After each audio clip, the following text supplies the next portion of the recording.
Hey guys, welcome to a brand new episode of the Service Without Excuses podcast. I'm so happy to be with you here today. And our guest, and I've known John, I should say, for quite some time, going back to your Howard Partridge days and stuff like that. And John is a very, very, very smart individual, in particular when it comes to advertising and marketing and sales, and as well, what kind of online platforms really work very well. And he stays up on things when they start, slacking or changing. He knows those trends ahead of time, and that's rare. That's something you just don't see. But John Braun, welcome, my friend. How are you? I'm doing great, Robert. Thanks so much for having me on. It's a really neat thing that you're doing here with this show, and glad to be here. Yeah, man, I appreciate it. I was really looking forward to this. John, can you tell our listeners a little bit about you if they don't already know? If you're the cleaning industry, you know John. You just do. But if you don't, and I deal with restorers, I deal with plumbers, I have HVAC contractors. In fact, I have a bunch of them that are downloading stuff now that I'm finding out. And so they're service professionals. They're not necessarily carpet cleaners. They could be anything across the board. That's what I do. That's your background, but you'll explain that much better than me. Sure. Yeah, I actually started with my cleaning business when I was in college. I was majoring in advertising and just basically wanted to test out advertising and see what worked and what didn't work. So at this point, maybe 23 years ago, I'm not even sure now, I started a cleaning company in Pensacola, Florida, and ran it for 22 years. I sold it about 2 years ago and moved to Colorado, where now all I do is marketing consulting with Hitman advertising.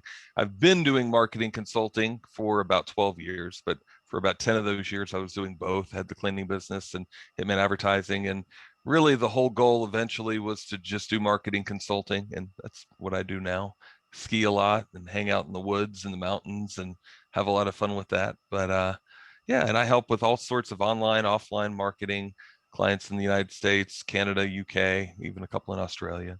So, As I say, you went from North Florida to Colorado. That is a right. vast contrast in comparison. Yeah. I'm a Northeast guy my whole life, but I was just down in Tampa and we were in West Palm Beach. This is just prior to Trump arriving, past President Trump, and it was a little chaotic down there where we're at. We're trying to take A1A all the way down the coastal, and you just can't do that when the former president of the United States is right in the area. So, but I loved it, and I never had interest in living in Florida and ever moving to Florida until this past trip. And I was like, wow, I could get used to this. But well, you were there during a nice month. yes, Go in July or August, beginning of August. Oh my God, it's hot and humid as if you've never been down to Florida in July or August. it's And it humid, rains almost every day. When I say rain, I don't mean like sprinkle. I mean like it's not torrential. uncommon for it to rain 2 inches in a day.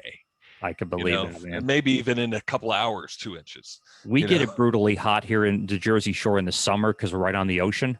Mm-hmm. However, it's a very short window comparison to Oh yeah. what you're at. So Right. again, Right. John, man, thank you so much for being here today. I got a couple of questions I wanted to go through, but one of the big ones, we talked about this before, where is marketing or any form of advertising today, service business related, carpet cleaners, whatever that happens to be? Where do you feel the state is in 2021? Obviously, we've come off a major pandemic, or we're still in a major pandemic, but we're starting to see some signs of light in front of it, God willing.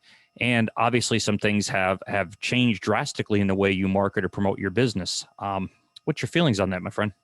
Sure. Well, I think the first and most important thing, if you've listened to anything I've ever said, I've always talked about marketing to past clients and the people that have used you. Funny thing, when I first took my very first advertising class, one of the first things that the advertising professor told us was most corporations, most businesses forget and totally neglect to market back to their past clients. And that is some of the most valuable advertising that you can do, because your client, especially now, this is super important to understand for everybody who has a service business, especially right now, your clients are wondering, one, do you even still want to do business with me, or are you afraid because of COVID? Do you know how many of your clients are wondering that? A lot, right? It maybe more in certain areas of the country than others, but a lot of your clients are even wondering, does he want to come in my house? Maybe they're afraid. Maybe they've Right. scaled down their staff. Okay. Secondarily, even if they're still in business and wanting to come, they don't know that you're still in business, Yes. right? So how many companies have probably gone out of business since COVID started? Probably a lot. I mean, cleaning companies, is what I usually work with, but even not just cleaning companies, businesses go out of business all the time. So if your client hasn't heard from you in a year, they might assume, oh, well, he's gone. And Right. even if they didn't assume that you're gone and you're out of business, they've kind of forgotten about you. They might look you up on the internet, provided they can get your company name exactly correct. They may or may not find you. So you're leaving a lot up to just maybes and speculation if you're not marketing back to your past clients. So I usually recommend that you do it in every way that you can. Even text messaging on a rare level, voicemail drops, but what you can do more often are like postcards, sent in the mail, letters, and even phone calls rarely, but touch back with them, let them know about the fact that you're still open. I mean, one of the postcards that I just recommended and did for a lot of my clients was just one that had a neon sign that said, "We're open." Don't worry, we're open. Give us a call, and here's a light special offer. But we're open. So many of my clients that did that had their phone ring off the hook, and their clients just went, "Well, I'm glad you're still there." And some of the times, here's the neat thing too: if your clients love you, they're going to use you even if they don't really need cleaning, because I want to make sure you don't go out of business. I want to help you. I want to support you. And if you've done any level of even decent service for your past clients, there's going to be a certain amount of your clientele that's going to feel that way. Just I'll call you just because I want to make sure that you know that I'm supporting you. Right. So that's the super important thing. As far as that touchback, and even if it wasn't a pandemic, I'd still recommend that you touch back with your clients, but I'd say now it's twice as important. Yeah, I learned this from Jay Abraham years ago. It was the rate of attrition, I guess is what's referred to in Right. technical terms. And when they go out faster than they come in, you have a problem. But there's a bond that you have, like you just said, with these customers that are buying your services that are, that love you in the first place and want to be part of helping your business as they grow, especially in communities. People are community driven. They want to go first and foremost. And my background was I worked for two large franchises for years, and I saw that side of it. And yes, you were more conceived as perceived, I should say, as a commodity versus a valued customer that a small independent would typically look at something. So I had the perspective of both sides of it, and I could tell you that in the franchise world, it took them a long time to start going. Well, we got to make calls to people. We got to find out if they're still using the service, try and sign them back up in the fold and get them going. When you have all the tools in the world to deal with them, I mean, with the fact of social media, a lot of our customers now contact us on Facebook, contact us through Instagram, contact us through Google is a big one. They don't even bother, and they can search you online. It's not even like the past days where the yellow pages were out there and they'd be like, which one are these guys? We got like Right. 500 cleaners in the phone book. It's Right. pretty easy to go, well, I think he was here, and do a search or they were here, and figure out who you were and then pick up the phone. But I can agree with you because again, are you Rob? Yes. Right. Oh, thank Yeah, God.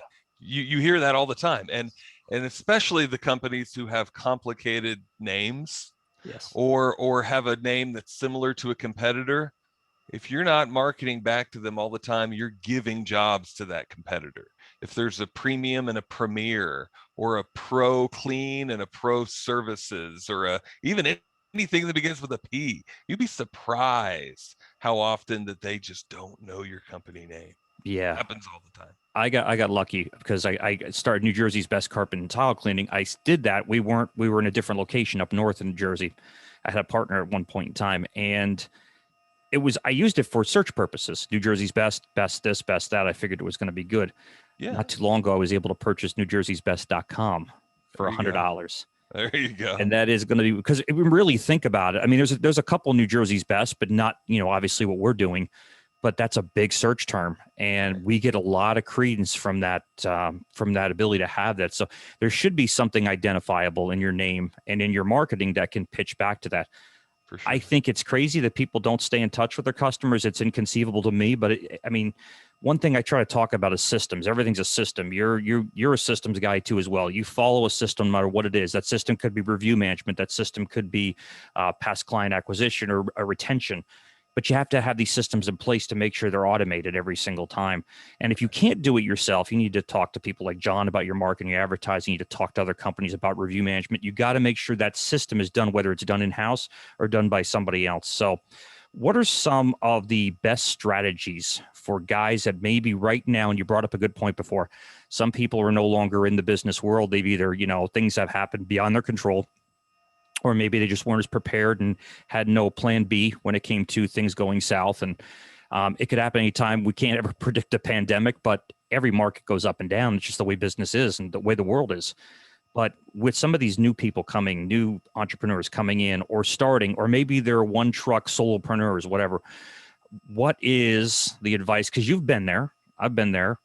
What's some of the advice that you can say to these guys coming into, again, 2021? It's a brand new world. Right. So first and foremost, you got to pay attention to online. Don't ignore offline though. I mean, for crying out loud, do both on some level. So one of the first things that I'd recommend for anybody getting started or even reevaluating your marketing is to look at your Google My Business. My gosh, like we just even talked about for a second, Google My Business is so important that you're on there, that you're getting reviews. So two things that I'd concentrate on there are, one, getting as many reviews as you can. Having a system in place where you automatically do it. We've got new software set up that actually reminds people and texts them after and gives them a direct link to Google where they actually can get the quick way to give you a review for Google or Facebook. Get as many reviews as you can possibly get.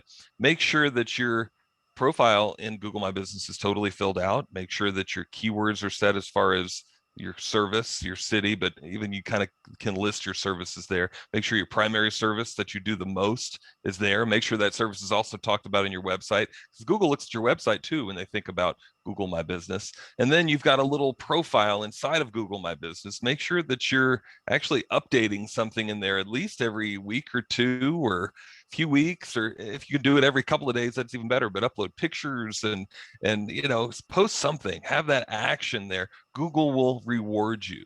So that's one of the big things. Secondarily, from there, a lot of guys kind of forget about doing or don't always think that they can effectively do a neighborhood marketing campaign. I've always been a big proponent of neighborhood marketing, and not just for EDDM. That's one of the things that I have talked about and taught on a lot, every door direct mail. But there's other ways that you could do it also, where you do 10 rounds or 15 rounds or 50 rounds of the clients that you just cleaned for, where you said, hey, we just cleaned for this neighbor. But two, we're the neighborhood cleaning company. That's been a big kind of message that we've done, but not only through postcards, but also that same message through Google ads. And that's in that marketing for that, just that particular neighborhood through Google ads. Also that same message through maybe Facebook ads. You can actually hone in on that 1 mile radius, or that's usually the smallest area that you can actually target.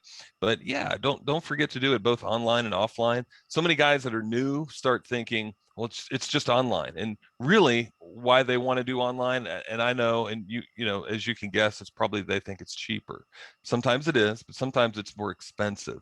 If you're not doing Google ads right, I mean, you could totally lose your shirt, right? If you're not doing EDDM right, you can lose your shirt too. So that's the way all marketing works. Do it right, it can be grand, and you can make hundreds of thousands and millions of dollars. If you don't do it right, you could lose a lot of money. That's the way almost every type of marketing works. Yeah, that's what I would concentrate on. Don't forget to do the online and the offline. Make sure that Google My Business is going on. Yeah, and one of the things that's good about it, I did, Google My Business and then Google Local Services. So your campaign, which I've had also very good luck with. There's been a couple things that I've found tweaks, and I've become a beta tester for them. So I've informed them. One is their seems like they market a lot to minimum orders and small jobs and lower cost things. Well, that's fine, but if you're paying what I'm paying in New Jersey for a lead, it can be a little costly. Yeah. So, but the nice thing is, if it goes from one platform, it gets across it. So if they put one on Google, and you do any type of campaign with Google Local Services, I'm finding that they do integrate very well. They seem to pass information back and forth. You brought up something before, software. Now I want to get into this software program for you, because anything to do with automation or making your life easier, as we just discussed before, outsourcing things that you're not great at. I'm a firm believer in, if you're not great at it, not just good, but great at it, you should outsource it to the person that is. Tell us a little bit about. Sure. Yeah, we've got some new software. For years, I've recommended various software programs in the industry, and I've used them myself, even in my own cleaning company, and they're good and they work. But I've always been looking for something that was more adaptable and tweakable and customizable. And so we've got some software now that we've customized we're even still in the process of adding more and more and more to this, but customize it for the cleaning business. It's automation software, and it's mostly marketing software. It also is booking software where you could, if you wanted to, use it on your website and have clients go in and book, or you have an app and you're booking it on the job while you're inside of a house, or your office person is doing it on a desktop. So all of that kind of works synonymous. And so you also have the same platform to email. It'll also text, and it can automatically, the great thing about it is you can automatically set it up to where once an appointment is actually made, they get a reminder about here's the time that your appointment is. Right after that, they get a reminder the day before the appointment, hey, we're about to come tomorrow. Even if you want to set it up, they get another reminder an hour before. So it's very customizable about when they get it. After the job, the day after, 2 hours after, however you have it set up, they get a thank you email. They also get a thank you text. And then with that, they also get a reminder that, hey, and if you weren't happy, call us, let's make us right. If you are happy, please give us a review. Here's our page where you can give us either a Google or Facebook review. And then it gives them even another email 2 days later, 3 days later, however you have it set, to where it reminds them again, thank you once again so much. We're so happy. You want to go overboard with that. And then again, if you haven't reviewed us yet, here's the link. And then it also sets on that same automatic sequence 6 months later or a year later, however you have it set. It reminds them, hey, it's been a year since we've cleaned for you. 2 years later, it's been 2 years since we've cleaned for you. And even in the meantime, it's sending out, however you have it set up, to where it's sending out emails based on either the season or the holiday. We've got Easter coming up, so it might be a pre-Easter or pre-spring email. Mother's Day emails. I'm a high proponent of marketing based on the things that are going on in people's lives. So it can automatically have all those set up to where Mother's Day emails, 4th of July emails, Memorial Day, summer, you can do it based on this, seasons, based on the holidays, based on, or even just an educational thing, about, hey, here's why you should get your tile cleaned, and here's some great ways that we can make your tile look better and protect your tile for the future. So, as much as you can automate all of that, the better that it is. Because if you rely on, I've got to take that out and I've got to put it into Constant Contact or MailChimp or whatever, it's an issue, right? And then You two, if won't you've do it. got it, right, you won't do it, or you might do it sometimes and sometimes not. Even with an office staff, I've got a lot of clients that have office staff, and sometimes they're like, well, yeah, they were doing it, now they're not doing it anymore. Right. Right. So what I've been trying to do, really trying to work on, is an automated way to do that, to where it's just set. All you have to do is put the client in. And the other thing too is, even if you're not using the booking software, you can use other booking software. But if you have QuickBooks Online, that's one of the main, there's other avenues too that we can hook up with it, but even QuickBooks Online will sync with it to where it knows when the client used you, and it'll start to email them and set them back in that sequence. So once it's all set up, and not going to lie, it's a little bit of work at the beginning to set it all up, but once it's all set up, boom, it's automatic, it's done. You don't have to worry about marketing to them as far as emails and texts anyway. You still might want to do some postcards, and there's some other ways to do that, but yeah, it's automatic. Well, like anything, it's going to take time to get something going, no matter Right. what you're doing. Right. Any business, anything you're doing, you're in the nurturing business. You're nurturing your own company, your own customers, your employees, whatever it happens to be. You're in the business of nurturing relationships with pretty much everybody. I think that's vitally important. What are some of the traps that you have seen? Because I know, watching your videos and watching different things, you have been, really up on everything when it came to what are the pros, what are the cons, what I like about something, what I don't like. Like, you're a review master when it comes to it, because you really analyze these particular trends and what seems to be, they're not even trends, platforms really, that are going on right now, and that people fall into, and we've all probably fallen into plenty of them, but you seem to have an extremely good understanding for where they are today, just about March 2021. Right. Well, thanks for that, Robert.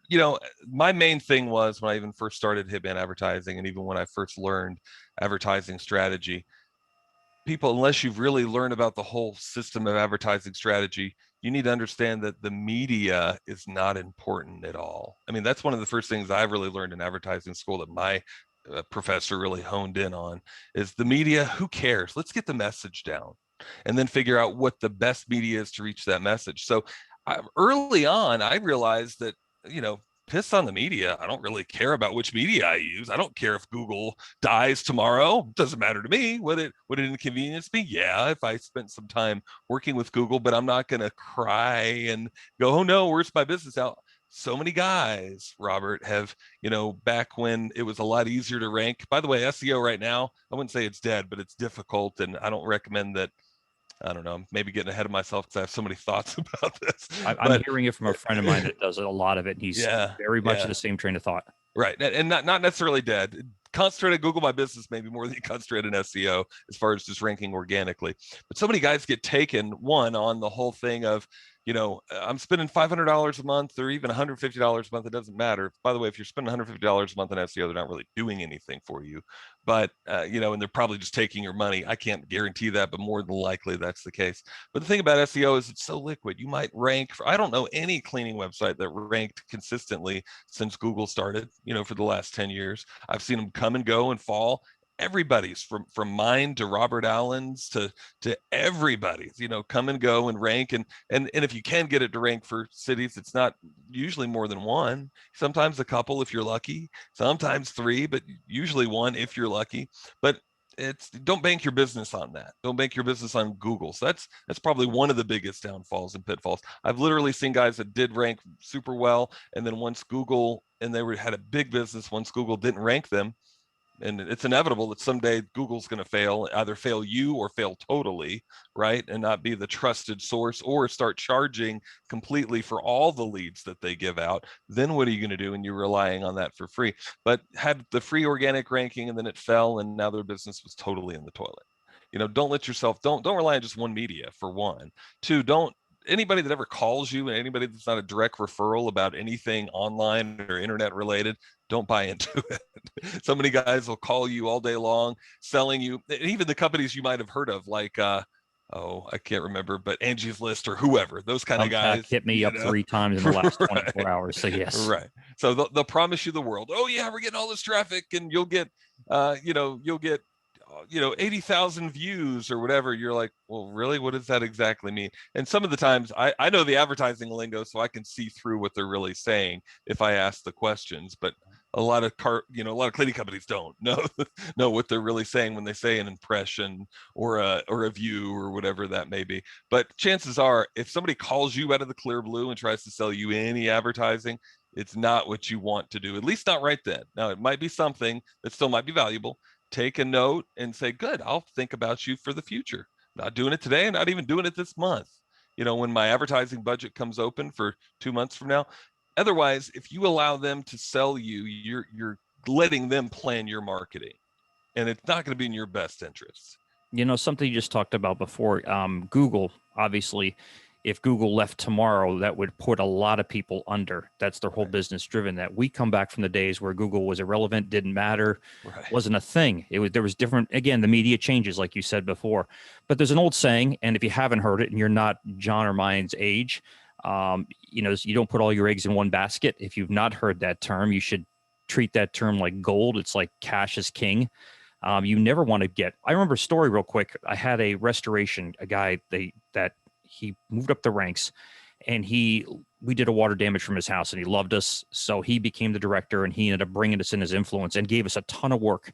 So much so that they said, listen, Rob, we want to sign you up. You do exclusive art restoration work at all of our facilities when they happen in the mid-Atlantic region. We'll guarantee that you're going to be able to do this. And I'm going, I know that his word is bond, but I don't know the people around him. And I know if he moves on tomorrow, my experience has been just like Google or Yahoo, that you're changing to somebody else. And sure enough, we had a 2.5 year, very good relationship, and he left to go with another company, and I never heard from them again. Wow. So putting all your eggs in one basket from a marketing standpoint or from a business standpoint, I think it is a deadly space to be in. John, what are some of the final thoughts? We're almost at 30 minutes. I want you to tell our audience, about your company, how they can get in touch with you. But what are some of the final thoughts you feel? I know this was specific to actionable items right now for 2021, because if not, we'd have a 3-hour podcast here. Right. But what would you recommend people going out the door right now, leaving the podcast? Sure. Well, like I still always talk about, don't ignore your past clients. We've hit that pretty on the head early on, but don't forget to do that.